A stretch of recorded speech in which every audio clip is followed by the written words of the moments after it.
अस्सलाम वालेकुम। हैप्पी किसान पाकिस्तान तो खुश आमदीद।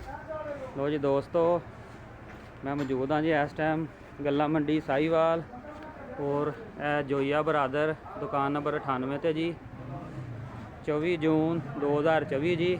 और गल्ला मंडी साहिवाल दे अज दे जिहड़े ताज़ा रेट ने वो तुहाडी खिदमत पेश करांगे जी। तुसीं देख सकते हो जी बहारिया मकई 2024 का रश जिहड़ा है वो मंडी च पै चुकिया है और माशाअल्लाह रौनकां लगियां होईयां जी। मंडी इस टाइम मकई दे नाल फुल है। और अगर मकई के रेटां की गल करिए तो रेट जोड़े आ वो काफ़ी हालात के हिसाब नाल स्टेबल चलते पे आ जी। और अगर 2024 के अपना 24 जून की अज असी गंदम के हवाले नाल गल करिए, गंदम के विच जिहड़ा मंदा है वो बरकरार है। 2600 रुपये तो लग के 2700 रुपये तक जिहड़ा गंदम का रेट है जी। चावल की गल करिए, चावल की आम गल्ला मंडी साहिवाल दे विच बिल्कुल ना होने के बराबर है जी। और 1509 का रेट जोड़ा है 4200 रुपये तो लग के 4500 रुपया हैगा जी। तिलों के हवाले नाल गल करिए, तिलों की मार्केट 13,000 रुपये तो लग के 13,500 रुपया जी। और अगर सरसों की गल करिए, सरसों की मार्केट जी है वो 5500 रुपये तो लग के 6000 रुपया जी। तो जी दोस्तों, इस तो बाद अगर मकई की गल करिए 1800 रुपये तो लग के 2070 रुपया जोड़ा वो मंडी का सिरा है जी।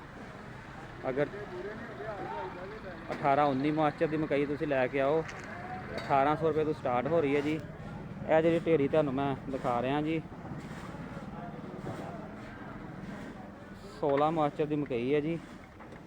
और 2030 रुपये के सेल हुई है जी।